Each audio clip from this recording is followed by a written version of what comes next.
your flesh and blood. Welcome to Tell Me Your Story. New paradigms for a new world where we're giving you choices and knowledge of those choices to help make your dreams come true. We are here 9 times a week.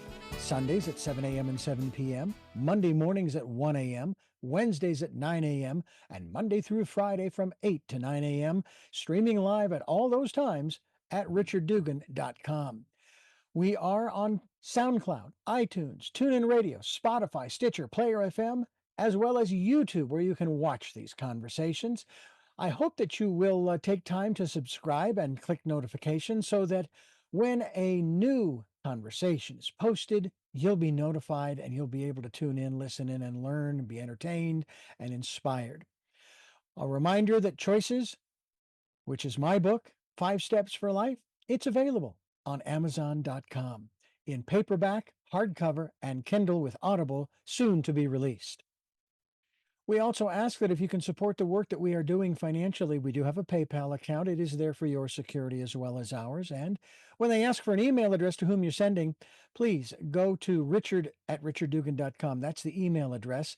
If you go to richarddugan.com, there is also a link directly to PayPal so that you can send us whatever support you can. And we thank you to those who have helped and to those who will help. We also ask that you take time during this decade of perfect vision, the 2020s, to go within to that quiet, peaceful, calm, still place and listen to that still, small voice. And with that, we now take you to our very special interview and guest here on Tell Me Your Story. And welcome to Tell Me Your Story, New Paradigms for a New World. I'm Reverend Dr. D. Richard Dugan. It is always a pleasure to have you with us, especially today. You know, folks, I have talked about some of what we're going to be talking about on this program today with our very special guest. His name is Cliff Branch, and he has written a book, actually 2, you might say. They're companions. I have both of them. Boy, they're heavy. They're called American Made. It's a boomer's reflection. It's by Cliff Branch, and it's a memoir, and it deals with cultural commentary as well as it's reflecting on the baby boomer generations, I should say, experience in America from the 1960s. And I just celebrated my 66th, Cliff. So I was born in 1960. So I just made it in by about 6 months there. He blends personal entrepreneurial success stories with sharp observations on pop culture politics. Learning to read as well, social shifts, and the book is rich with over 600 photographs. Amazing stuff. I mean, not too many people put out hardcovers anymore, and I mean, put them out there. I mean, you might make them available on Amazon, but that, I tell you what, that is one beautiful, beautiful book, and it's great to have you with us here on the program. Well, I'm proud to be on the program. I was honored you called, and like to share whatever you think's important. I should disclose, this is my first podcast. I've never been on a podcast before, so I'm a little nervous, but I'm not a podcaster. I'm not an influencer. I'm just a guy in San Luis Obispo who likes to write. I've written a few books over the years, and I wrote one when I sort of retired. Mm-hmm. When I turned 66, in fact. And I thought I would be on more cruise control. And then, the last 10 years have been pretty amazing in our country for a lot of reasons. Social media has really influenced our culture. AI is a whole new thing. And the rate of change has been sort of exponential. And so some people encouraged me, like, hey, Cliff, maybe you ought to write a little sequel to the book that you wrote 10 years ago, because so much has changed. Mm-hmm. And, I was motivated. I just see that, our country has sort of been divided into camps. And I'm sad to see so much divisiveness. And I, was raised to speak up if I saw things in my community or in the world that, or particularly in our society that that I was not comfortable with. And so I'm just kind of speaking up. My main purpose is just to get people involved in their community, involved in our democracy. Really, it's sad that of all of our civilized countries, we have there's a whole lot of people that have either checked out or just don't vote, and that's so. The new one is basically there's a lot of emphasis on, hey, get involved, go out and vote, and maybe obtain information that is not so divisive. There's so many good ways to obtain information these days. So that's kind of what the book's about. It's also, I mean, to be clear, I'm not particularly a fan of the current administration and some of the rhetoric, and I just speak my mind. Well, first of all, I'll be gentle since this is your first. I always have fun with people who have never done an interview before. And I always tell them, okay, then I will set aside the questions that I was going to ask you about nuclear physics, because I was really curious. But since that isn't your area of expertise, we'll set those aside, okay? And make it easy and just have you talk about what you know, what you've written, and so forth. Mm-hmm. Years ago, and I'm talking maybe 30 years ago, I interviewed a gentleman. I wish I could remember the author's name. I don't know that the title was actually this, but the concept or the topic in general was built-in obsolescence. And basically, he was in favor of it, to which to my consternation, I'm going, huh? You mean to tell me that there aren't enough natural disasters and accidents and fires and earthquakes and on and on and on and on, that we have to make things last only 90 days, because that's how long usually the warranty is, or the factory warranty is a year, and then on the 366th day, it breaks down. Oh, I'm so sorry. You're outside the warranty. You have to buy another one. And then you hear this commentary, if you will, I'll put that kindly, about buying American. If it ain't going to last, I ain't going to buy American. I don't care if it, I just don't care. But by the same token, we've had companies, corporations around over the decades who said, we got to make it cheaper. Don't care if it has quality. We got to make it cheaper so that we can make more money. We have a bigger profit margin, and on and on. And that seems to be where we are today. And you and I are probably on the same page from the philosophical standpoint that we won't go there. Okay. But what we can do is say that we are not victims. Okay. We did this to ourselves. Now that's part of the conversation. But your book is entitled American Made. So this starts right around 1960 when I came into this world. So go run through for our listeners who may not have come in the 60s or 70s or 80s or 90s or even the early part of the 2000s, who don't actually know the progression that you are kind of laying out in your book, American Made. Well, the book starts out and talks about, hey, when I grew up, my hero when I was a child was the Beaver, Beav on Leave It to Beaver, which was a very successful show, Leave It to Beaver. We were the same age. And the thing that I remember most was all of the stories that were about a middle-class family, so to speak, that there was a moral to them, that you learned from them, that people were held responsible for their actions, and that generally the person that didn't act in a good manner, was held accountable for his actions. It could be just if Beaver just took some extra cookies, but whatever. Mm-hmm. And at the time, I remember sitting with my family through all of my growing up years, and we'd gather around the television and listen to Walter Cronkite or one of the other anchors. And this happened all over the nation. That's just the way it was then. And so everybody was sort of in the same universe. And the information that we got at the time was under pretty strict codes. And it was generally Walter Cronkite and other journalists were fairly accurate and didn't have a huge point of view. They gave us information, and everybody got the same information. And as I say, it tended to keep us in the same universe. So, and then the Vietnam War was huge in my life. I remember the agony of the war and the marches, and I was at university at the time.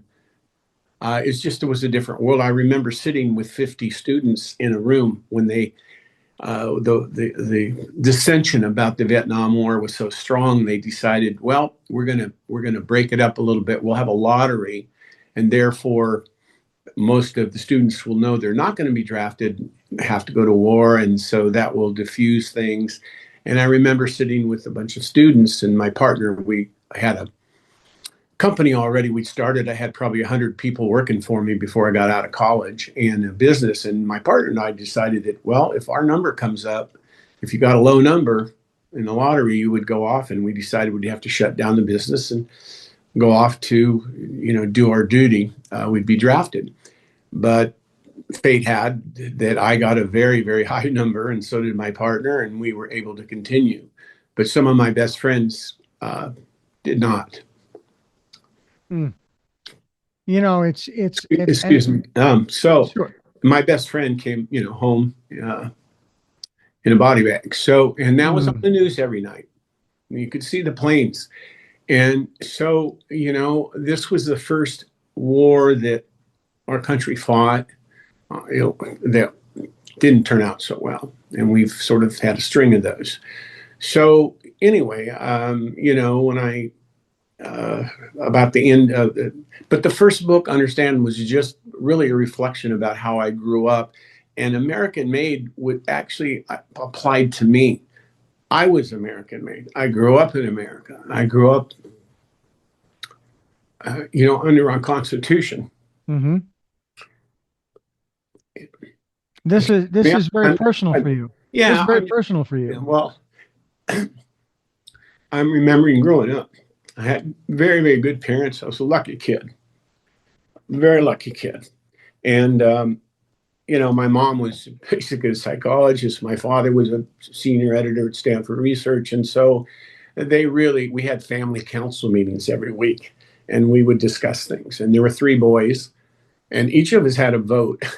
But my parents each had 2 votes. So the 3 boys had to flip a parent in order to decide where we'd go on vacation or whatever. So, it just brought up some memories. But my parents are both gone now. Mm. But anyway, so the first book was I wrote it for my nieces and nephews that wanted to know about things. It was the 80s. And,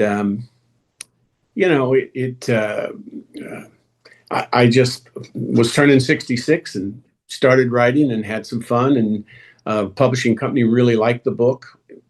They felt it was a quintessential story about growing up on the Central Coast of California. The editor from the company that published it told me that, this in the 80s, we thought that California was all about rock and roll and naked women in hot tubs and cocaine was out there. And your book kind of was what we thought was going on the West Coast in the 80s. Mm. And the book got a good reception. But as I say, I'm not a writer by trade, mm-hmm. So that's it. I just wrote something from the heart that I felt strongly about. The book pretty much is self-evident. If you read the author's note, I don't come with any gravitas or advanced degrees or anything.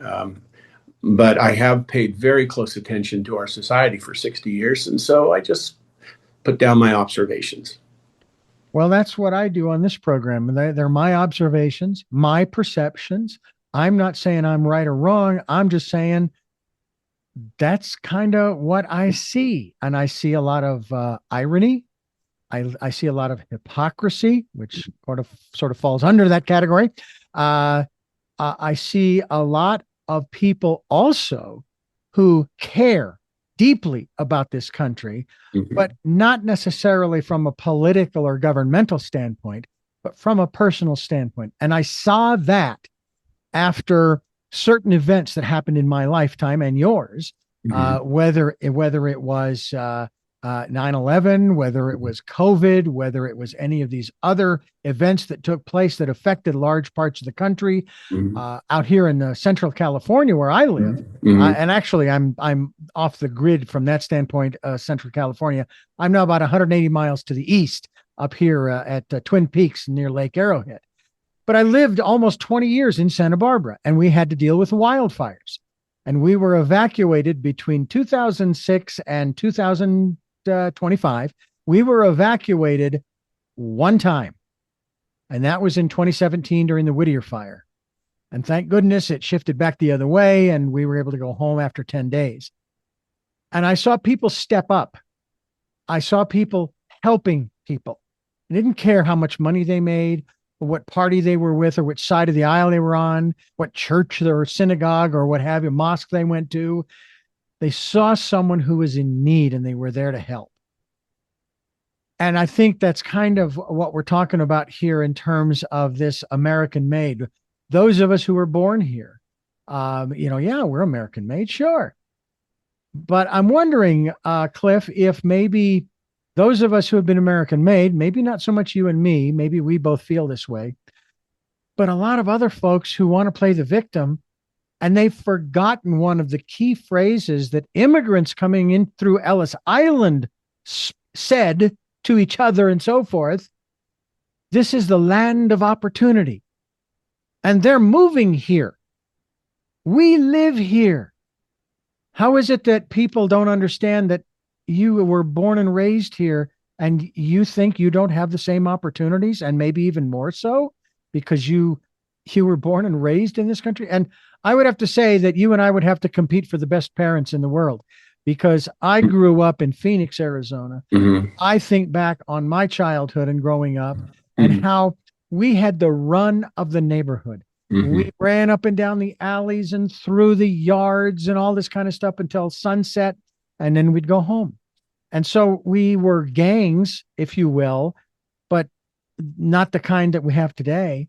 We played. My father, to his consternation, did not care much for us playing kickball in the front yard with trees that he just put in, with beautiful Bermuda grass that he kept manicured of sort. Okay. I mean, it was a gorgeous lawn. I've got some pictures of that. I'll have to throw up one of these days. And they allowed myself and my brother and 4 sisters to be self-determinant after we reached, I guess you could say, that age of accountability. Yeah. Well, I grew up in a similar fashion. Carmel Valley. My mom owned the community newspaper, very involved. My parents were very much into women's rights long before it was fashionable. And I would watch my mother at city council meetings and so forth, and understood that at that point, and this was 50 years, 60 years ago, women weren't treated too well. And, I make this point, I'm not associated with any political party. I vote for the person I think will do the best job for our country. It's in my interest. I'm, not only a businessman, I'm an American. I want things to go well for our country, regardless. My book, I just did it myself. It's not affiliated with any group or any movement or anything. I just wrote it and paid to have it printed. It's available on the internet for basically shipping costs. Yeah.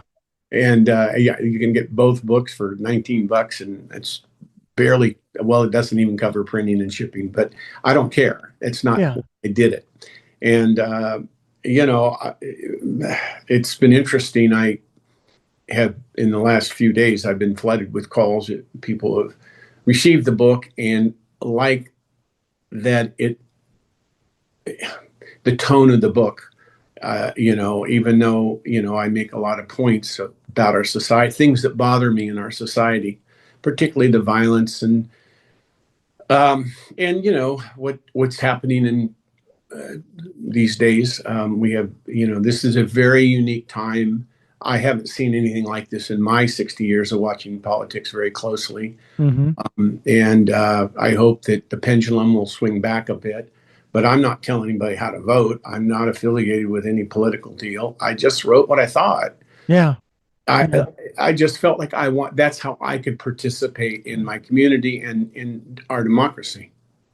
Well, I think that your parents would probably agree with my mother's review of my book choices when Mhm. she texted me. It's funny. They would not allow on Amazon, they would not allow her, my mother, to leave a review.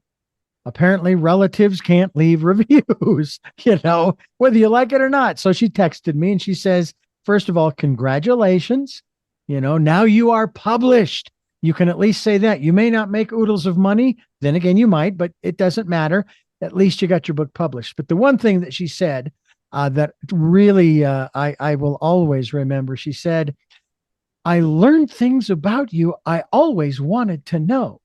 And I thought, well, then I need to call you more often. And we need to continue to have chats, even as I get older. She even just sent me this photo album. And she called me. She says, I tried mailing this photo album to you, but the address I had, post office wouldn't send it because I didn't have all of the information. So I gave it to her. And it's pictures of me going through the first 30 or 40 years of my life. It's not a big book. It's not a huge photo album. And I have to tell you that I've looked through that and thoughts about those days, those times. My father, who has since passed away, my mother will be 92 this year. She's still with us. And the ways in which we grew up and the things that we experienced. I want to talk a little bit more about some of the aspects of your book, which is, if I am correct, is part memoir, because they're your observations of the period of time that you're talking about, the last 60 plus years. And we'll do that as we continue talking with Cliff Branch. The website, folks, will be linked to it. AmericanMadeStories.com. No hyphens, no spaces. It's just American Made Stories, all one word. Yes, the 21st century. Ain't she beautiful? It's Richard. Yes. It's AmericanMadeStory.com. Single store, single. Yeah. All right, American Made Story, no S on the end. And that's. And I wanted to make a comment. When I was in college, I spent a summer with my parents traveling in Asia. My dad was with the State Department. And I wrote a novel for extra credit. I was still in college for my English class. And I 140 pages, poured my heart out about my life and what was going on. And when I didn't show my parents when I was in Bangkok because there was a lot of things in there that they didn't know about me. So when I got back, I gave a copy, I had it professionally typed, and gave a copy to my father. He is an editor. And I turned it into the English department and to my professor. And my professor gave him the book. I thought, gosh, I've written something pretty neat here, first novel. And he turned it back about 3 weeks later because there were things in there that were questioning the Vietnam War. He put the book back on my desk and said, this isn't appropriate for a college level writing class. No credit. Wow. And so, it caused me to kind of pursue a business career. And so maybe he did me a favor because I dropped out my senior year. But anyway, my dad read the book and wrote me a 12-page letter. And my mother had left before she died everything about our family, 100 years of history of our family in some boxes. She'd saved everything about me as a kid, my brothers and everything. And she told me put it in the attic. And so I put it in the attic. And after she died, about 6 months later, I said, well, I'm going to look in these boxes. And she'd saved everything. And that's why I wrote the first book. All those pictures, all of that stuff about my grandfather, his participation with the government, all of that came out of these boxes. And that's what motivated me. And my dad's letter was essentially...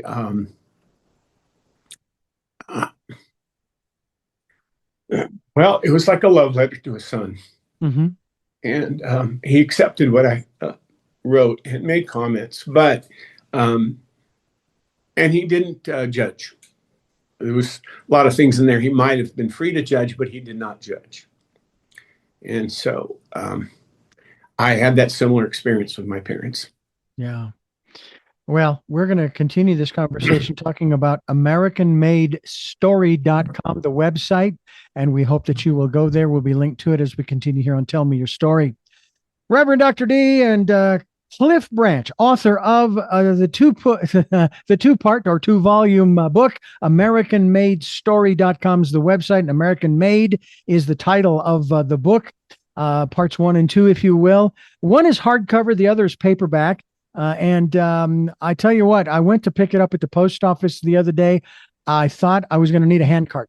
That is a hefty volume, and I like that. I really do. I like that there's some girth to a book, that you got to have some strength to hold it or put it on your desk and flip the pages. And the printing, I mean, it's just beautiful. I love the way that people will. They care, and in your case, you care so much about what you have written, about what you have put together, your observations, that you have chosen very good, very high quality materials, if you will, both the ink and the printing, the paper, the cover, and so forth. I self-published through PD. I can't remember the darn acronym for the Amazon self-publishing site now for some reason. In any event, they give you lots of choices. So I went ahead and I set up 3 different versions: Kindle, paperback, and hardcover. And I have a hardcover version, and I chose the glossy paper. I wanted it to look nice. I wanted to be proud to be able to give it to people, and so forth, or people to order it and so forth.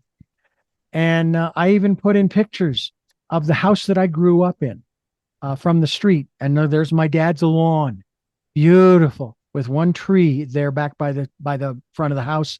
And then you can see in the background this giant pine tree that my father planted in 1959 when they bought the house.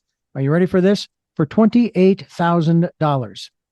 And it was only a 3-bedroom, 1-bathroom, and it housed 8 people when the family was complete. 8. And we all survived. It was amazing. Let's talk a little bit about the book and the contents therein. You go into a lot of different areas, and again, these are Cliff's observations, ladies and gentlemen. So I hope that you will keep that in mind and go to that website if you want to contact him. He's got an email address, I'm sure, there as well. Key aspects of the book are, for example, the genre, a mix of memoir, business success story, as well as cultural critique. Now, to that end, you have heard, I'm sure, over the course of the last, I'm going to say probably the last decade, maybe a little longer, how there are those who are observing our history, our past, of America specifically, and some want reparations. Other people want to have more focus on the dark side, if you will, of our history. And I'm just sitting here going, could we just tell the truth, the whole truth, and nothing but the truth, and leave it at that? And why would anybody get reparations? Because there isn't a race of humans on the planet that hasn't been abused by one of the other races on the planet since man has been on the planet. I come from Irish and Indian and several others. Do I get double and triple? I don't want any of that. But what I do want is for us to take a look at our society and our culture and how it's changed over the decades and centuries through the lens in which it came about. Because people want to judge, say, the 1700s or the 1800s with the same morals and values that maybe we have today. And that it's like, but that's not the way that it was back then. And a simple case in point is Tom Sawyer, Huckleberry Finn, the book Huck Finn. Loved the book in high school. And then I heard about 20 years ago they wanted to redo it, taking out all of the references to the N-word. And I'm sitting here going, but that's the way they talked back then. What are your thoughts about honesty when looking at history, whether it's ours or anybody else's? Well, I agree with some of your comments. It's complicated, very complicated subject. Sure. You know, there's a chapter in the first book called "Our History is Not Exactly a Disney Story," and so I go through, some of the things that are uncomfortable to talk about our history and stuff.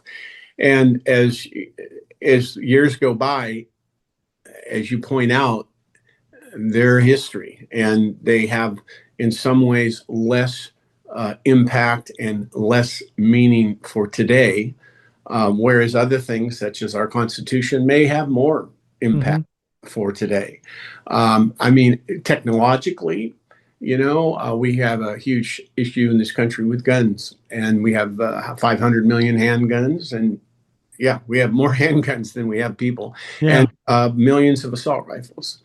And so historically, when we had a group that had to have the right to form a legion to protect themselves, and at that point, the technology was they were muskets, and it took 3 or 4 minutes to load a musket.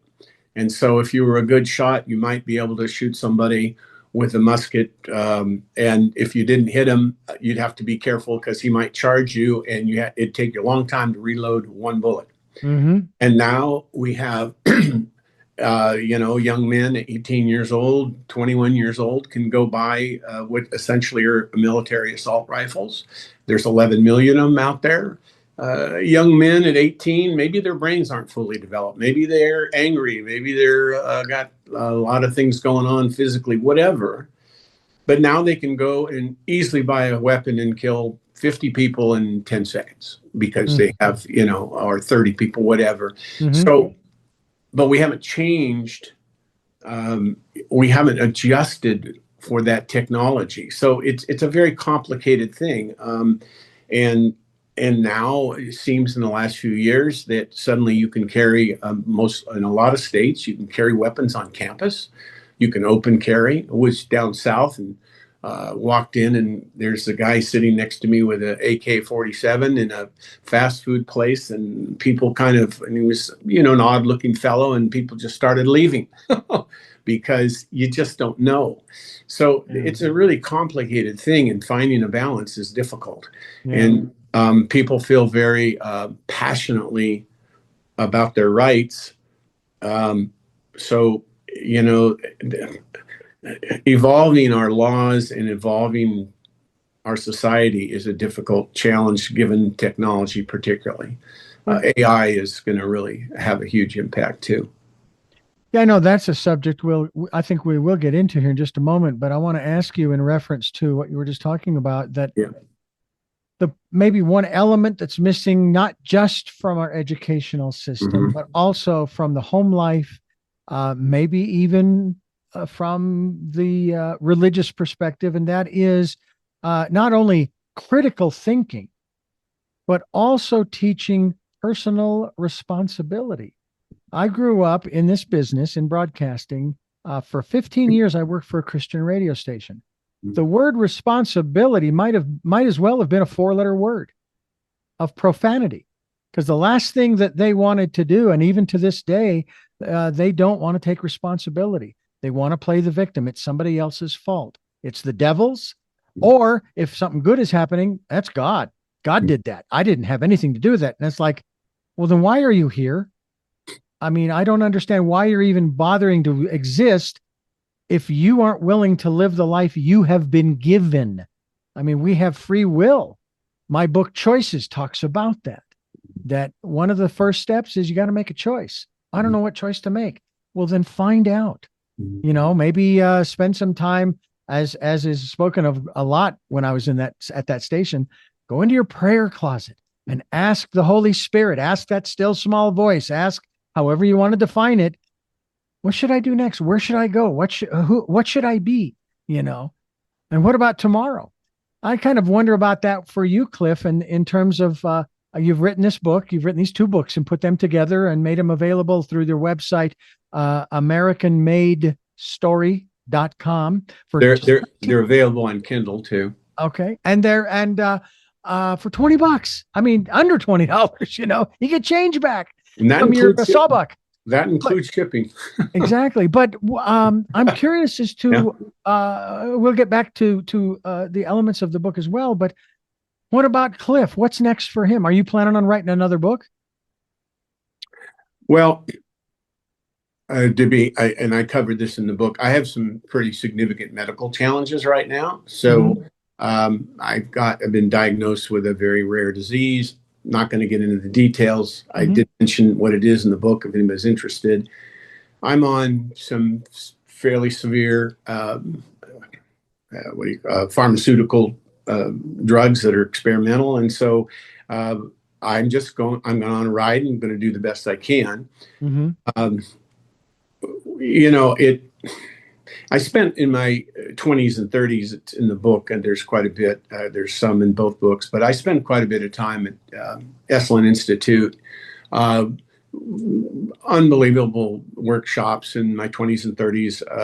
Christine Price, one of the wife of the founder, and I had actually wandered onto Esalen grounds when I was a young man, 12 or 13, because we'd heard there were women running around and sulfur baths that weren't dressed, and so we were curious, and that was my first introduction to Esalen.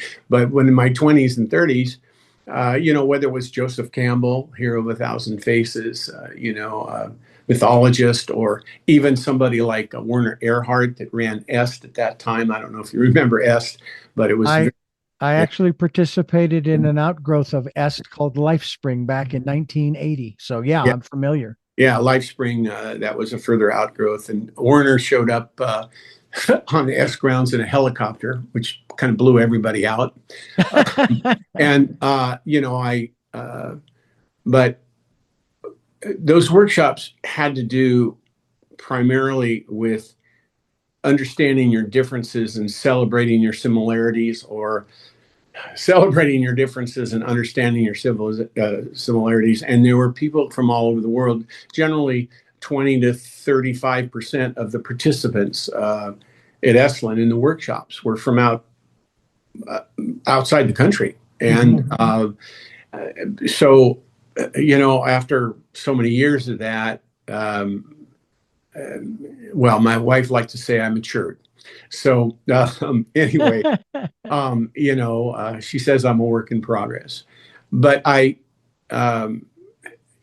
kind of a foundation for me. In a way, it was my own church, and there was a lot about religion there and everything. But it was definitely, and Esalen's still very vital going. They've got a website. They do seminars and stuff. It's a beautiful place. It overlooks the Pacific Ocean. But in the book I cover, there's so many places that you can obtain, your show and all kinds of podcasts and shows and public libraries. You don't have to have money. You can go to a public library and have a whole wealth of information at your fingertips. And so, we're blessed to live in a country where we still can speak freely, so to speak. That's being questioned sometimes. I've had people say, Cliff, be careful what you wrote in that book. You could end up on somebody's list. You're really sticking your head above the crowd here. Be careful. And we live in that kind of atmosphere right now. I've never seen anything like it. But there's 400 people that have been indicted, most of which just spoke up because they didn't like what was going on. And, not all of them, but a good amount of them. So it's what's for me, I don't know. Life is, what's the quote? Life happens when you're busy making plans. Yeah, exactly. Yeah. So I didn't plan to write this book. I just woke up in January and said, well, we got an election coming and I really feel like I speak up.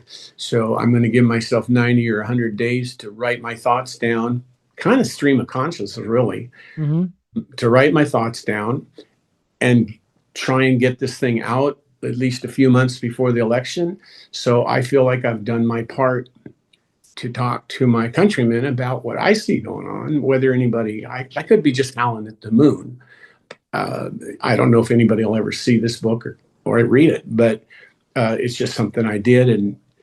And I was pleased that you allowed me to come on to a more public forum. Oh, absolutely. Well, I'll tell you what, Cliff, we're going to continue this conversation. I've got a question for you as we continue here on Tell Me Your Story. One of the guests I've had on this program, Cliff, a rabbi, wrote a book called What Will They Say After I'm Gone? And it was a conversation we had about legacy. I'm curious as to whether you have given much thought to that. Obviously, this book is going to be part of that. But is there a conscious effort on your part to say, I want to make sure that I do this, I say that, I write this, etc., before I go, so that not just people will know that I was here, but they knew who I was and where I came from and why I observed and spoke of the things that I did? Well, understand, I'm not, nobody knows who I am really. I mean, some people in this town just because of the businesses I own, but, my legacy is, hold on, let me turn that on.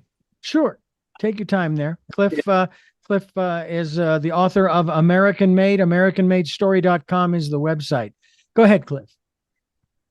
My legacy is, I work with somebody I went to high school with who runs Hope's Village.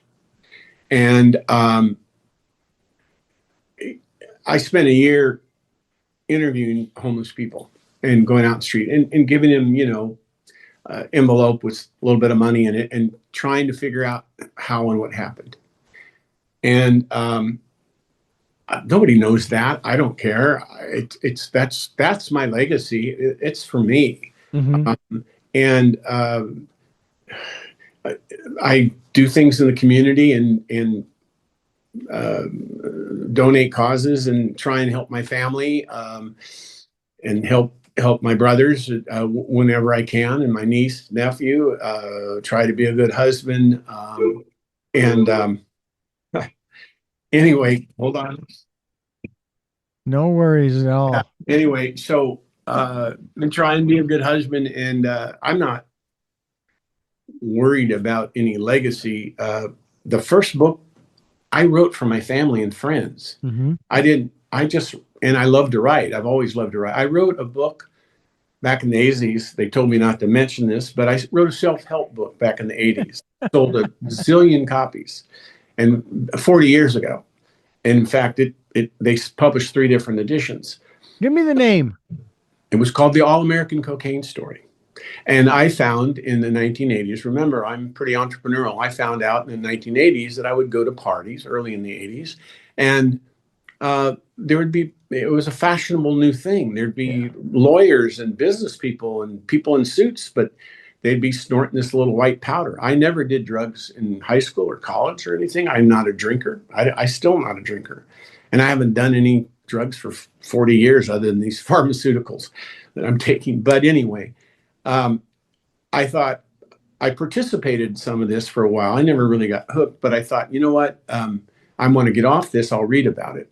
And then back in the 80s, when I went to research, Freud was really the only one who had written about cocaine. He used it in his therapy sessions. And there wasn't much. And I thought, you know what? I'm going to write a self-help book and tell people where to go and what things to do and have a questionnaire and write it with the doctor. And I wrote it under a pen name, David Britt. You could find probably on Amazon, David Britt, The All-American Cocaine Story. Now, I had a couple hundred people working for me at that point, so I didn't want the bank to think that the head of the company was partying on the weekends. I never was. But at any rate, Schick Corporation, I don't know if you remember Schick with the non-smoking seminars. Oh, yeah. Uh-huh. Okay. Well, Schick called me up one day. I threw an ad in Rolling Stone, full-page ad in Rolling Stone for the book.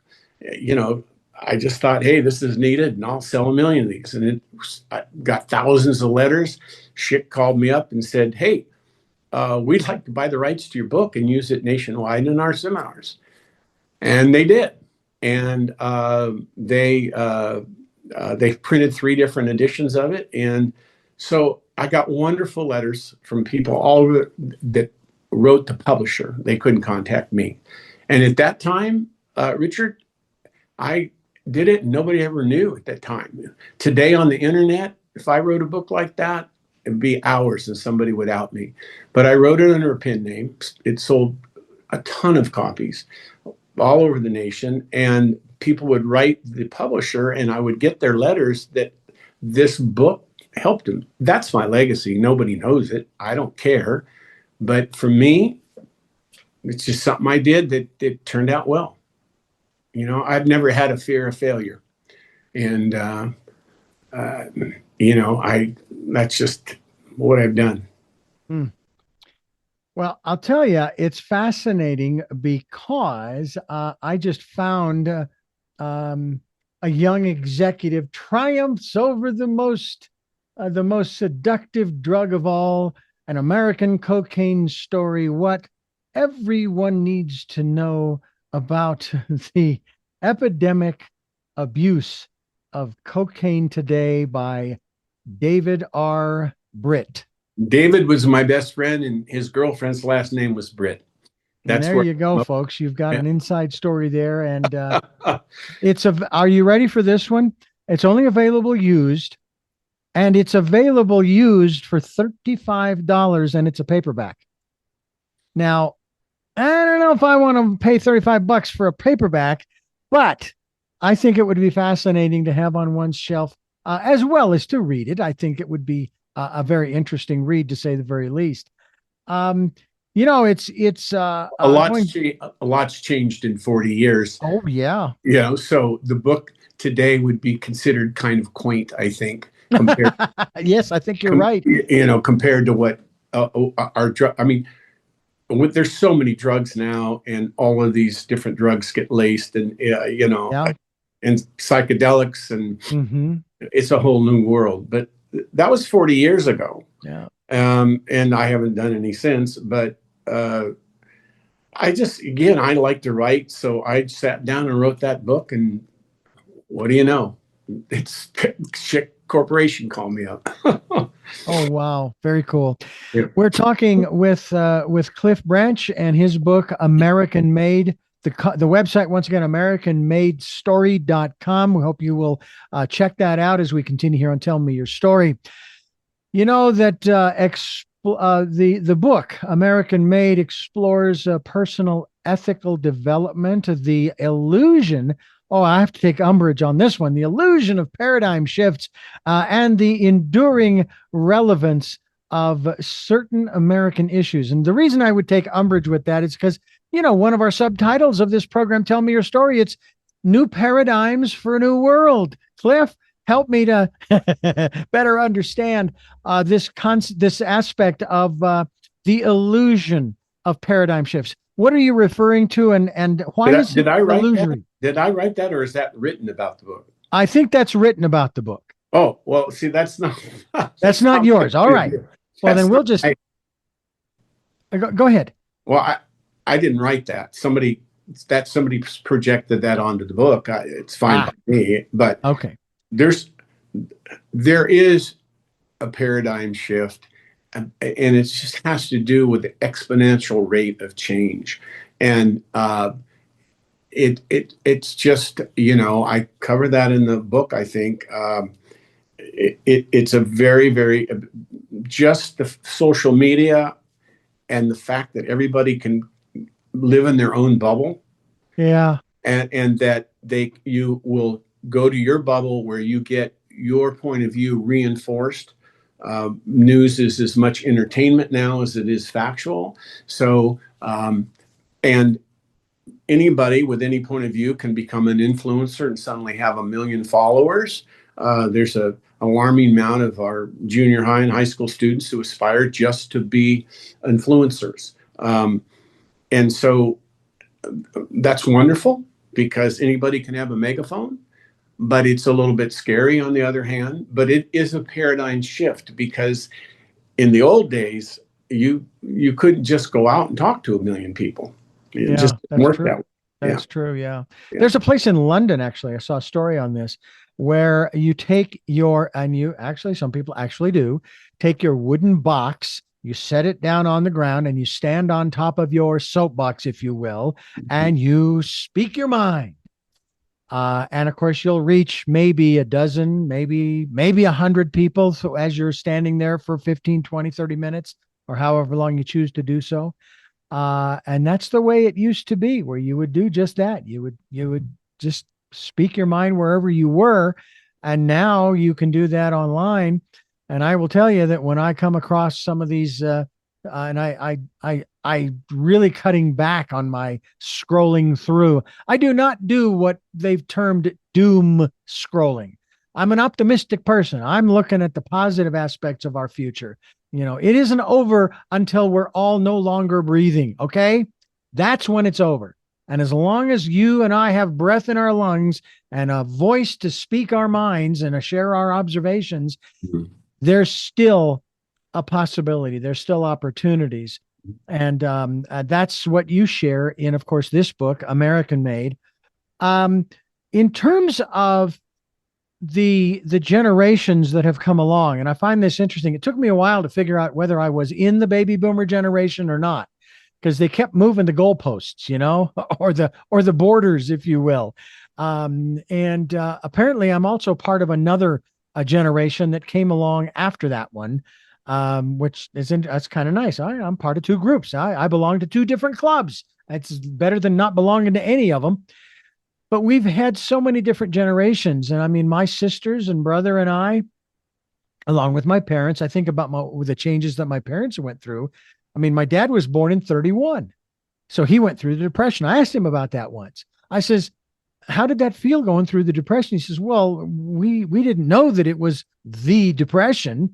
It was just life. I mean, we always had food on the table, may not have been as much as we would have wanted, but we never starved, that kind of thing. And life was just what it was. And I look at my growing up in the same way. That's just the way it was for me. I wish that I could share, and you probably feel this way too. I wish I could share that with the current generation of children, saying, man, you should be able to run around the block and through the alleys in your neighborhood without fear of being shot or abducted or any of the other harms that come to kids these days.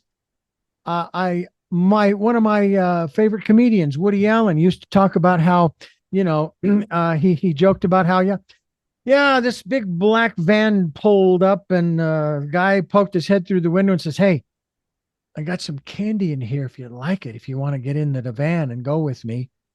Well, I was home from college that week, and it was funny back then.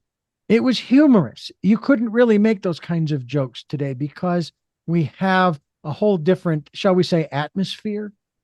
Comedians, some comedians are tempering their humor. Others are not. Mm-hmm. Like you, they're speaking their mind. All right. But what about this ethical dilemma? We have the First Amendment that gives us freedom of speech, which, by the way, if people researched it, has to do with speaking out against the government. Mm-hmm. All right. That's what that freedom of speech is all about. You can't yell fire in a crowded movie house. That you've crossed the line. But I'm curious as to your observation between saying whatever it is that you want to say, and yet at the same time, though this may not be in the amendment, also at the same time, taking responsibility for the words that come out of your mouth. Well, you have to do that. You have to take responsibility for what comes out of your mouth and what you write down and who you say it to and all of that. That's been a cornerstone, of our democracy. But things have changed. Frankly, we have someone who is extremely divisive and who's pretty mean-spirited. And he happens to be the head of our country. And if you disagree with him in any way, shape, or form, whether you work for him or you're just a rock star, Yeah. You could be Bruce Springsteen or Taylor Swift or Beyonce. I write about that in the book. Mm-hmm. And if he doesn't think you're for him, you're against him, and therefore he's going to uh, have some vitriol. You're And on a list. you're on a list. And Welcome so, McCarthyism. well, they're talking a lot about communism and the Red Scare. In the book, I covered the influence of Roy Cohn and his years in McCarthyism and what happened. I watched those hearings with my dad. Mm. The and I'm sorry, the Watergate hearings with my dad, but was very aware of the McCarthyism at the time because it was in school. We had civics and we learned all about it and everything. But anyway, it's just a very difficult time right now, and we have someone that is fostering dissension and divisiveness, and you're either for me or against it. You are a patriot or you're not. All of that kind of rhetoric simply pisses off one side, emboldens the other side. Our leader has given permission, essentially, to say things that people didn't say 10 years ago, because he says them, whether he's pointing fingers at somebody who's, quote, a communist, or whether he is talking in a very mean fashion to women journalists, or whether he comes out a week after Rob Reiner's family. Rob Reiner was murdered, and his family, and comes out and said, "Oh, he's a bad guy. I never liked him." We didn't even have the facts. It was a horrible story. But we had the president of the company go, Rob Reiner, he's a jerk, and I never liked him. And he was just murdered. He and his wife were just murdered in a tragedy.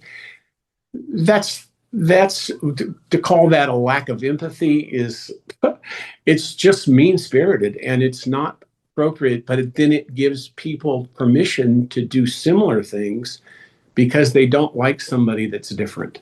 And it makes me sad, and it's not good for the country. There's another element to that too, and I know that the news media in general has been accused of a lot of things, obviously fake news and what have you, by the administration. But one of the interesting things that I saw from the video they showed fall at the correspondence dinner, and what was real interesting was, as I was watching this video, it was sort of the same reaction that I had to the events that were unfolding in New York City on September the 11th, 2001. I got a phone call at 5:30 in the morning in Phoenix before I went into the radio station. They said, "You need to turn on the TV and see what's going on." And I said, "Well, what's going on?" Said, "Turn on the TV." And so I turned the TV on, and I'm watching this thing. And I honestly, the first thought out of my head was, wow, they've really gotten good at CGI. Well, the correspondence dinner, all right, there are hundreds, if not thousands of people who are saying that event, that attempt, was all staged.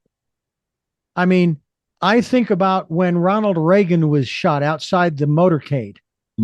I mean, they almost literally threw him into the car and took off. These people were just lollygagging around, no big deal. One guy even sat there, kept drinking his wine or champagne or whatever it was. But they didn't know exactly what was going on, although they had heard the gunfire. Yeah, I watched the same. I watched all of that too. Yeah. So I will just share this real briefly before we move on, and that is that I've come to the position with those people who accuse the media of being biased. And of course, it may or may not be. I don't think so. I still trust it. All right. As far as what I see, and as far as the non-commercial stories, meaning they're not featuring a restaurant or a company that produces this particular product for your dog or so on and so forth, talking about bona fide actual stories, the old line, if it bleeds, it leads. And I would say to those people who talk about fake news, I say, okay, all right, let's take it to the nth degree. 9/11, that was in New York. I was watching it on TV. As far as I know, it didn't happen. All I saw were images on my screen. Okay. It didn't happen. Uh, Civil War. I wasn't there. It didn't happen. Just getting stories. It's probably all made up, and so forth. Now, again, I'm going to repeat. I'm not saying that they didn't happen. What I'm saying is my observation that I would share with someone who believes that certain things like the 20, well, you've heard the claims that, the elections are rigged. And I sit there going, well, then why would I participate in an election that was rigged? I was a D-back. I still am a D-back fan, baseball fan, right? I love baseball. All right. If they told me ahead of time that the D-backs were going to lose by 15 points, 15 runs, why would I go to the game? It makes no sense. So that's kind of where a lot of people are today. It's like, well, your fearless leader said that the system's rigged. Yeah. So why are you even bothering to participate? It's a real problem, and that even today, of that this 2020 election, which is sad because America has always been known to have fair elections, and we've had fair elections, and now we're telling the entire world, our president's telling the entire world, our things are rigged. I got to make all these changes because they're rigged. If he wins, they're not rigged, but he doesn't claim that the last election was rigged. But, also just human nature. People have a very difficult time keeping their mouths shut for years on their deathbed, or they get cancer or whatever. And if that election was rigged and it would have taken so many people to do it, it would have come out. It was 6 years ago. It would have come out by now. I mean, it's just common sense. It was our president who called Roethlisberger and said, "Hey, I just need 11,400 more votes." Well, that's irony that this guy now is claiming other people are trying to rig things. I think most of this is self-evident if you watch closely and you study the facts. But what makes me sad is that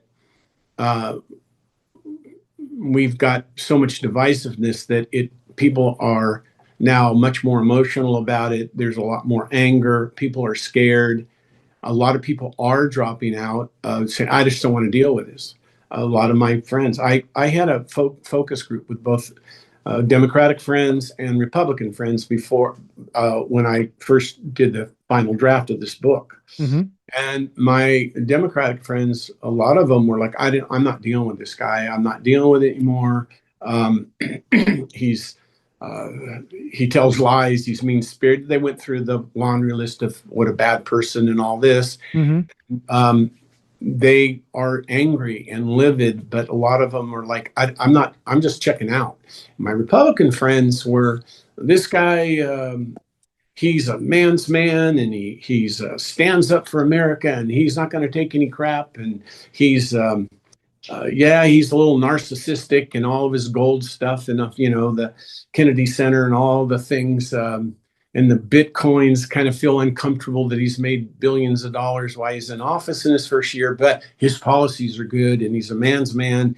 And Cliff, you're just kind of naive. You're kind of liberal, and you just don't understand this three-dimensional chess that our president is playing." And so they're bought into that.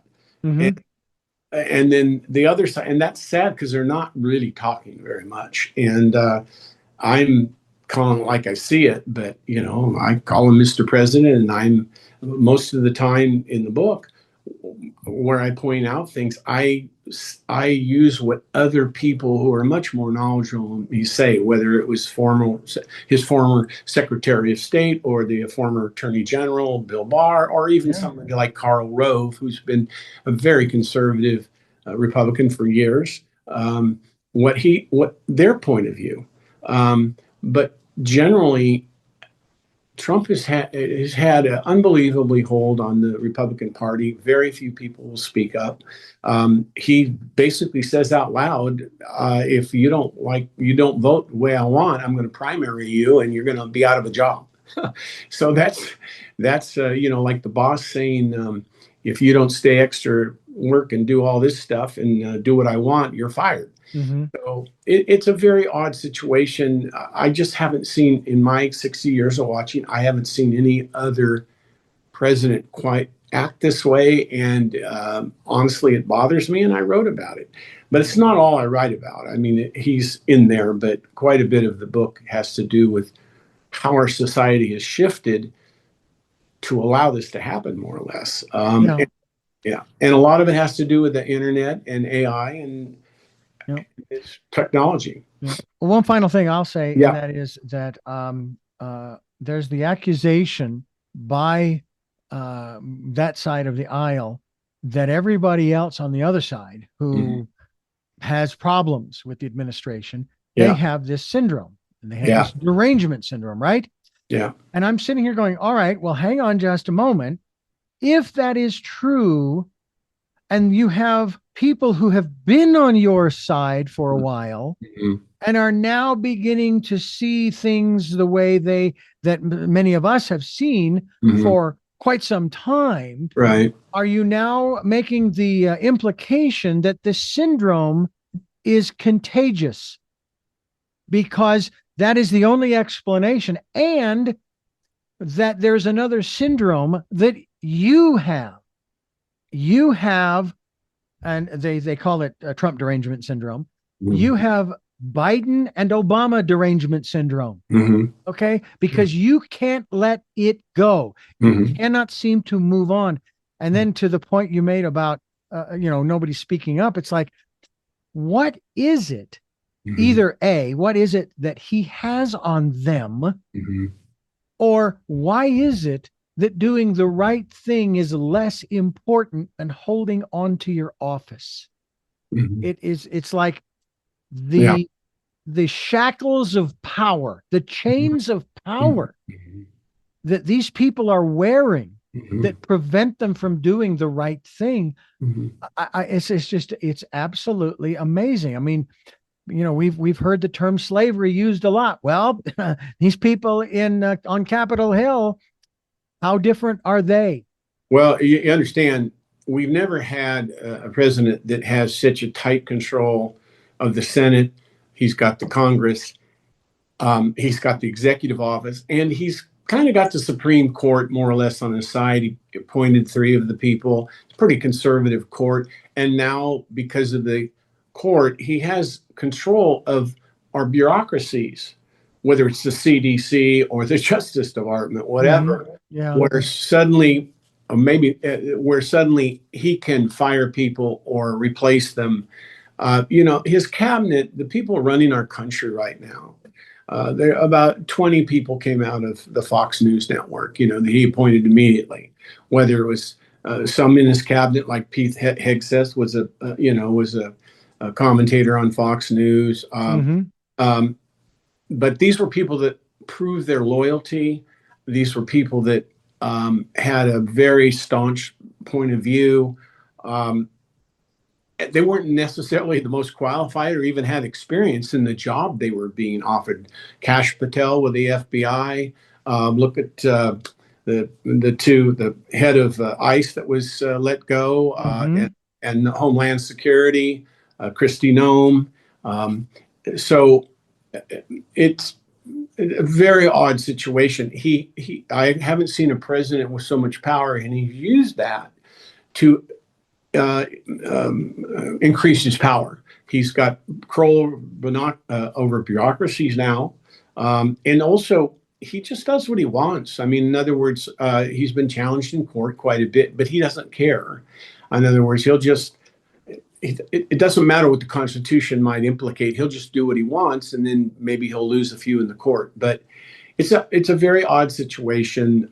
That's why I spoke up about that. But it's really tied to what else is going on in our society. I couldn't just speak to politics. It's Right. really, I mean, our children. I go to restaurants and I see the children on their cell phones, and I see the family. It's covered in the book. Our children are being raised to some degree, socialized on their cell phones, Mm-hmm. Mm-hmm. and they're going on to websites mom and dad don't know about, whatever they're exploring as children do. So um, and we're behind the curve. the implications of spending hours a day trolling on social media, or kids looking at things that probably they shouldn't be looking at their age.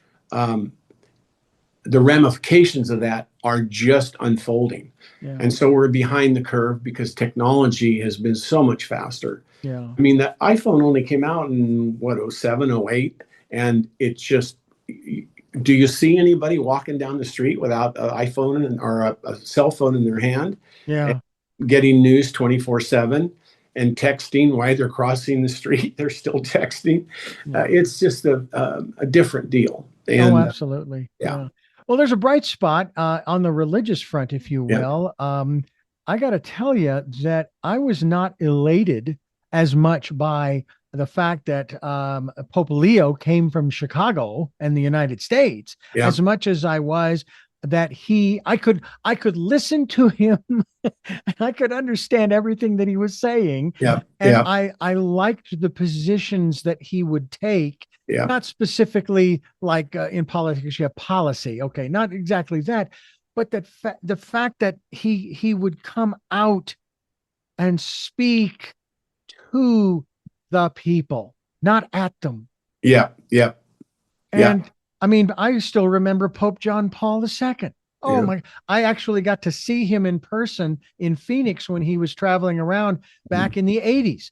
Our radio station was also having us attend an event with Mother Teresa before her passing at they called it the Madhouse on McDowell there in Phoenix and so forth.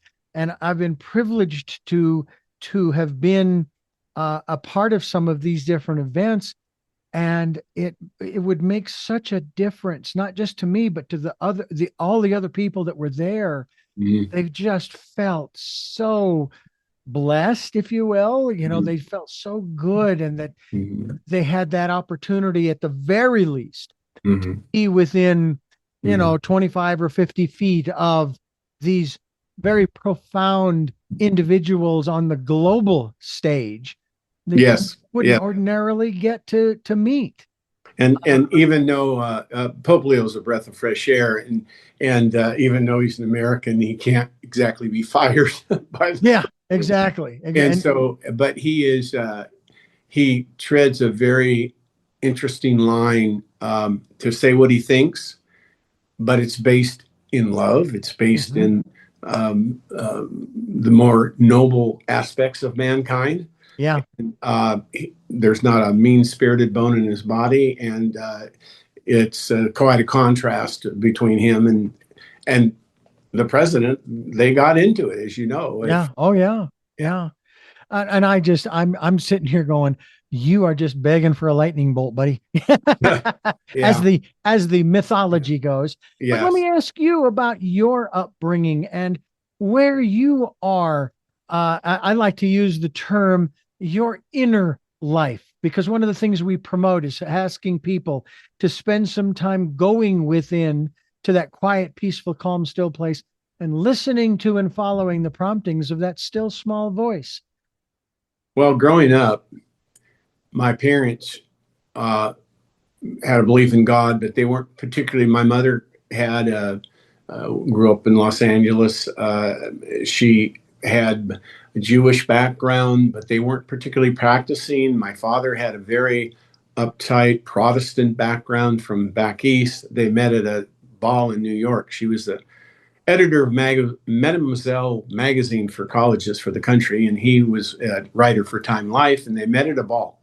And they ended up completely different families. So they taught us in our family council meetings, we discussed religion, and they, for a time, I went with my buddies to their sort of standard Protestant kind of church, and my other brother went to some other church, and my parents would drop us off, and we were free to go. But we have a strong belief in God, but we're not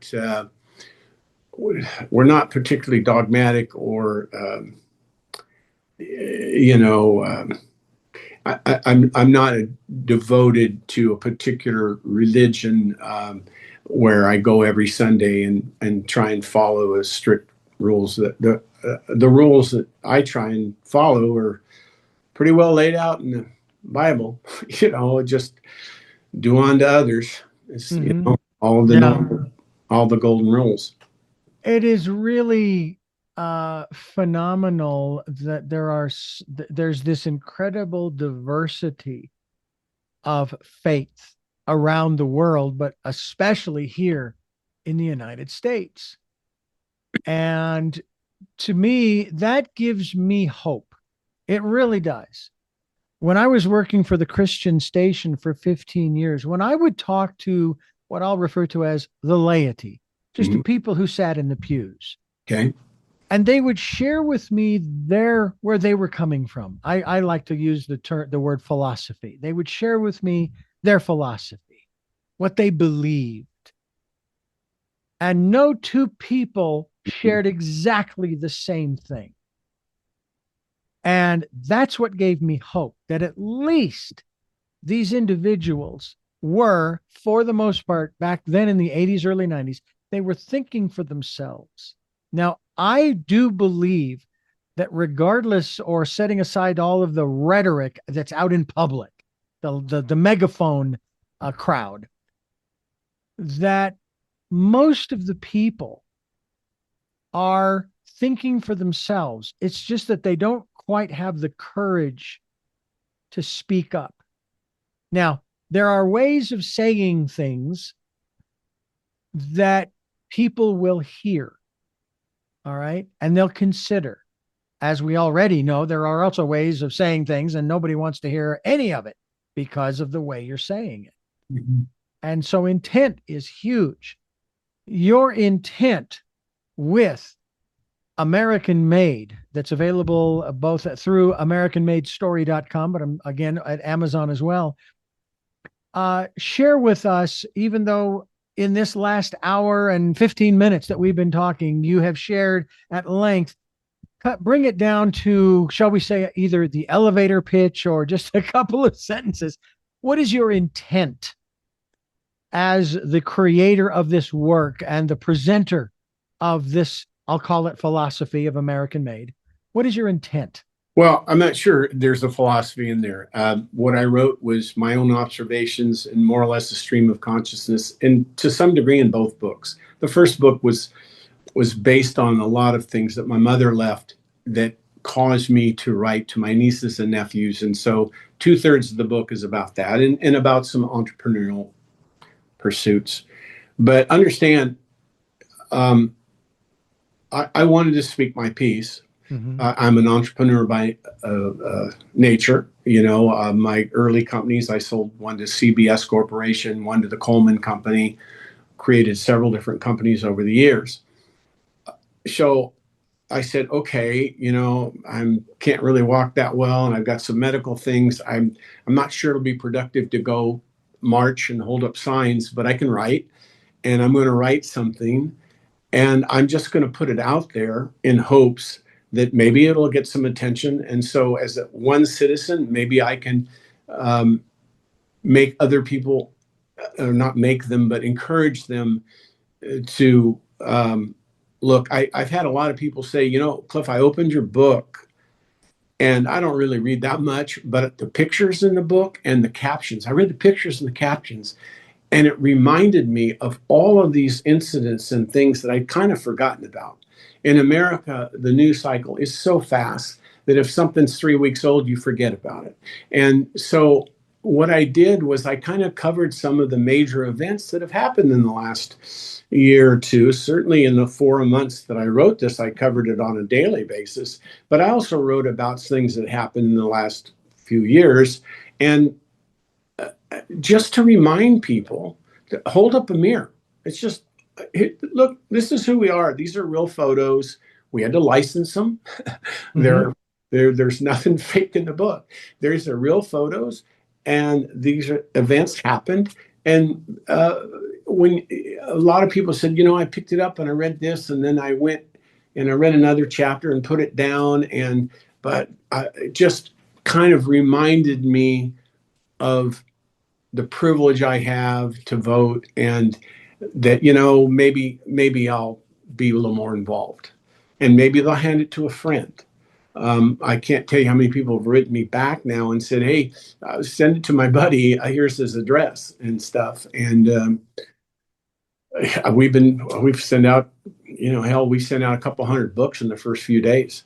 So, I don't know if it will get any attention beyond your show or anything. If it does, great, and if it doesn't, I feel like, honestly, there was some decent therapy in just writing out my thoughts, because I've been very frustrated. And rather than be angry about it, I just thought, well, I'll just say what I think and let it go. And I know the feeling. This program is partly my therapy. yeah, I watched your 66th birthday broadcast, Oh, and I was very touched by your observations. A lot of what you said comes across from, whether it's Esalen workshops or other things. I was in a men's group for 6 years where we would get together, just men, every week, and we would read books together and talk about our problems. And it was all, everything stayed in the room. But, there was a professor, and there was guys that did construction, and there were guys that built things, and business guys, and there's about 8 of us. And for 6 years, so we'd do about 3 hours once a week. We'd read books, we'd talk about stuff. And the things that you brought out in that were all echoes of what we tried to learn, in that group and in other workshops and stuff. So I really commend you for that. I was touched by, I listened to the whole thing, and I was in tears a couple of times. well, So, thank you. I appreciate that. yeah. I can relate to the men's group. I only had 3, myself and 2 other gentlemen. Mhm. All 3 of us. I was the only married one at that time. Mhm. A few years later, I was joining the divorce crowd. But we would get together. Our primer was Robert Bly's book, The Iron John, and we would read from that. Love Robert Bly. Yeah. And then we decided that we didn't want to just sit around the picnic table in my backyard, just talking about this stuff. So we said, well, hey, let's go hiking. And so we would go, and in the area where I lived in Phoenix, we went to this one mountain, this one hill. It's got a new name now. I can't remember what it is, but it was called Squaw Peak. We went out to the Superstition Mountains to the east. We went up to Seven Springs to the north, out west, to this outcropping of mountains. And it was this particular one, it was pouring rain, but we went anyway. And we figured, once you're soaked to the skin, you can't really get any wetter. So we crossed this one stream. And when we crossed it, it was about ankle high. And we walked and we went up the side of the mountain, and we actually got to the top of the waterfall where the water was coming from. And then we decided, okay, well, let's head on back, and we'll go back to so-and-so's place, and we'll have some lunch, right? We headed back, and we got to that stream, and now it was waist high, but we still crossed it. Wasn't a problem. And it was that was the aspect of our journey, was that it didn't matter what the conditions were. We wanted to be out there, out in nature. And I'll ask you one final question in that regard, because it is so important to me. I may have mentioned it on that program you listen to, but I do regularly on this program, on the others. And that is the phrase that nature is our greatest teacher. And that all we need to do is stop and listen. We were hiking in that same mountain range weeks later when it was dry, came across this outcropping of rocks. And of course, I had just seen this program regarding snakes, rattlesnakes in particular. And it was said that if you come across one and you hear the rattle, slowly back away. Just don't do anything more. Just don't try to see it. Just slowly back away. And that's exactly what happened. This outcropping of rocks. I heard the rattle. I just slowly backed away. I was listening. Yeah. For self-preservation. But what about that in terms of our day-to-day lives? How important is to you, maybe to the men's group that you were with, and others that you have met, how important is the natural world to our day-to-day living and thriving? Well, my most enjoyable time every day is being in the garden. I live on a few acres in Avila Valley, and in a development I did years ago, and I'm the gardener, and I uh, just when I get home, particularly this time of year, I just get undressed, put on my shorts, old tennis shoes, and go trim, plant, get my hands in the dirt. It's very quiet. Uh, had a nursery once. Mm. So yeah, you know, I spent my youth in the Big Sur Mountains. We would go down when I was 12, 13. We'd hitchhike down to Big Sur, hike into Barlow Flats, Bear Valley, even Big Sur, just where the gorge is, and going up that thing. And there would just be three or four of us. We were all of 13, maybe 14. I can't believe our parents would. There was no cell phones. We just would, and it was 6 miles, 7 miles into Barlow Flats or whatever. And so we'd spend our time. I mean, that was like heaven, as a kid growing up, spending time in the big and out in the boondocks. Also at the hot springs, which is now the Buddha Center, way out Carmel Valley. Was the Tosser Hot Springs. Spent a lot of time there. Joan Baez used to play there. She lived in Carmel Valley down the street from us. She used to when I'd hitchhike, she used to pick me up in her XKE sports car. I was maybe 13 and she was probably 22, and she'd yap at me. This hippie lady would talk to me and ask me questions. I didn't know who she was. I found out later who she was, and she was hanging out with Bob Dylan at that point. But she ran the Center for Nonviolence down the street. And 60 years ago, 55, 60 years ago, it wasn't cool in Carmel Valley. There's a lot of farmers that wanted to get her out of the valley, her at Farm Center, her Center for Nonviolence. And my mom, that had the local paper, came out to her defense. And it was really something to go to those meetings and talk about. I mean, it's changed and we've come a long way, but these people think that Joan Baez was going to ruin our nation and Center for Nonviolence was the most unpatriotic thing, and on and on and on. And so, it's I've seen a lot of change over the years, and lucky to grow up in an area that was really terrific. I moved from Carmel to Santa Barbara and went to San Marcos High, and then went to Dos Pueblos. I was actually the first student body president of Dos Pueblos in the first year of Dos Pueblos. Yeah. When they first built the school, we had to transfer from San Marcos to Dos Pueblos because we lived on the other side of the area. And so, I've just been fortunate to grow up in the Central Coast, and fifth generation Californian. Wow. Incredible. Yeah.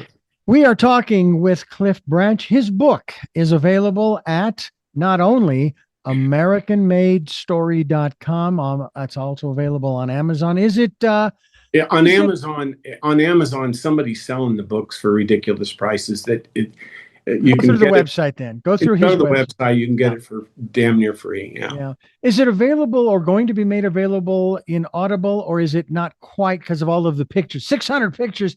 Doesn't seem like it's going to translate too well to Audible.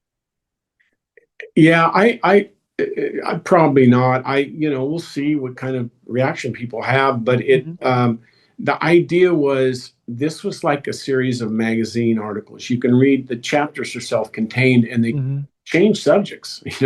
I go from something about the internet, and then the next thing it's about the Constitution, whatever, but each chapter self-contained, and the pictures are, if you just read the pictures and then read the captions, you kind of get the idea. A lot of people have told me that that's touched them as much as the writing, So well, I hope people will get a copy of it, and I hope they'll continue to listen as we continue here on Tell Me Your Story. Cliff Branch is my guest, and Cliff, I want to thank you for sharing in depth what we've talked about here on the program, and of course, obviously, about your book American Made, available through AmericanMadeStory.com. And I first of all, you did great on your inaugural interview. You did No, fantastic. well, Okay. thank you. And I want to thank you because I wasn't that aware. I'd heard about you, but I hadn't really. And now I can go on and I can see all kinds of other really bright people and what their point of view is and what their story is at the touch of a thing. So now by writing the book, I got introduced to you essentially, and now I can go and see what you have offered for a long time. Well, thank you so much. I hope you will. I hope all of our listeners and viewers will check out either the podcasts or the video cast on YouTube. And I just, I just have a lot of fun doing this. I mean, in 2 days, you are interview number 5. Oh, I have one more after you for whew. today. Then I'm going to call it quits on interviews at least until tomorrow. All right. Because I have one tomorrow. I'm just trying to get a little bit ahead if I can. But I just enjoy chatting with people, finding out where they're coming from, learning a little something too, that there are people out there who hold not a position, but an observation, as you have used the phrase many, many times. The book, American Made, is the title of the book, and they're your observations. And I hope people will get a copy of it. I do have 3 final questions that I ask all of my guests, and I'm going to ask those of you. But first, I want to thank you for listening to and watching Tell Me Your Story, New Paradigms for a New World, where we're giving you choices and knowledge of those choices to help make your dreams come true. We are here on Sundays at 7 a.m. and 7 p.m., Monday mornings at 1 a.m., Wednesdays at 9 a.m., and we are here Monday through Friday from 8 to 9 a.m., streaming live at richarddugan.com with podcasts on SoundCloud, iTunes, TuneIn Radio, Spotify, Stitcher, Player FM, Blueberry, iHeartRadio, Amazon Music. We're on YouTube and Rumble as well. And I hope that you will subscribe and click notification as well. Also, hope you'll pick up a copy of my book, which is Choices, 5 Steps for Life. It's available at Amazon.com in hardcover, paperback, and Kindle. And I also hope that if you can help us financially, we would greatly appreciate it. I have an email address that you will use for 2 possible ways to support us financially. One is PayPal, and the other is Zella, and it's richard@richarddugan.com. That's richard@richarddugan.com. And finally, as I mentioned earlier, please take the time to go within to that quiet, peaceful, calm, still place and listen to and follow the promptings of that still, small voice. And with all of that being said, we move into those final 3 questions for a very special guest. And I will be honest with you, Cliff, I am honored that you you have chosen my program to be your first interview. I love when I get a chance to do that. It's so much fun. First of the 3 questions, though, is for you. Who is Cliff Branch? Who is Cliff Branch? Made in America. Who's Cliff Branch? I was born under a lucky star. I had terrific parents. I'm blessed. And, I hope that, I lived a life that I don't have any real regrets. I was thankful to have wonderful older brothers and parents that, were great parents. So that's my foundation. What gets you up in the morning? Oh, my assistant or what get the dog, the cat.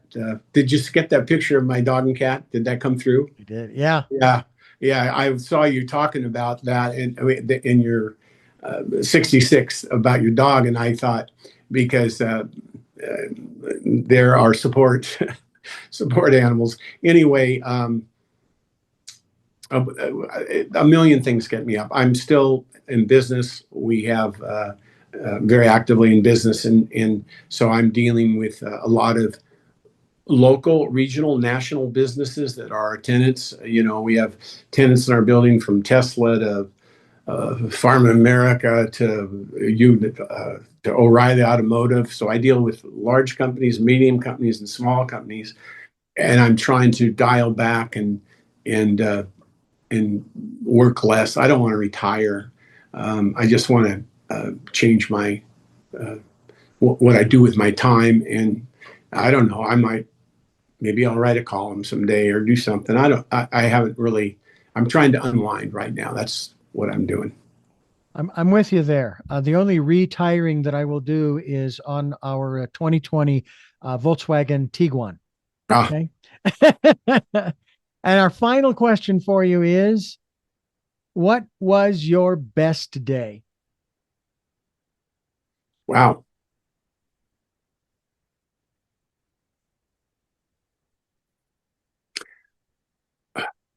The best day I think was when I opened up one of my best days. It's a hard one, but the day I opened up these boxes that my mother had left for me in the attic, that she had saved everything about our family, and I looked through the pictures and the clippings she'd saved from Little League and everything, and I just realized on that day just how blessed I was and how much love there was in our family, and how I had two of the nicest older brothers that are fabulous, and took good care of me, and they're both real smart. We're all very different Yeah. in business. One's an engineer, and the other one is a professor, PhD in history, and taught universities and stuff. We're all very different, but we're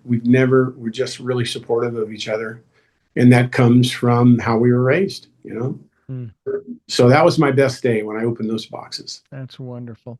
Yeah. Well, once again, Cliff Branch, author of American Made, thank you again for joining us. And I thank you for listening to and watching Tell Me Your Story. And until our next broadcast, podcast, videocast, love to law. Jeanette, I'm still listening. Dad, continue to be happy because I am. Smokey, I will see you on the other side. Mike, thanks for being in my life and letting me be in yours. To my brother Michael, welcome to fatherhood, my friend. And to my dear friend Zorro, aho, aho.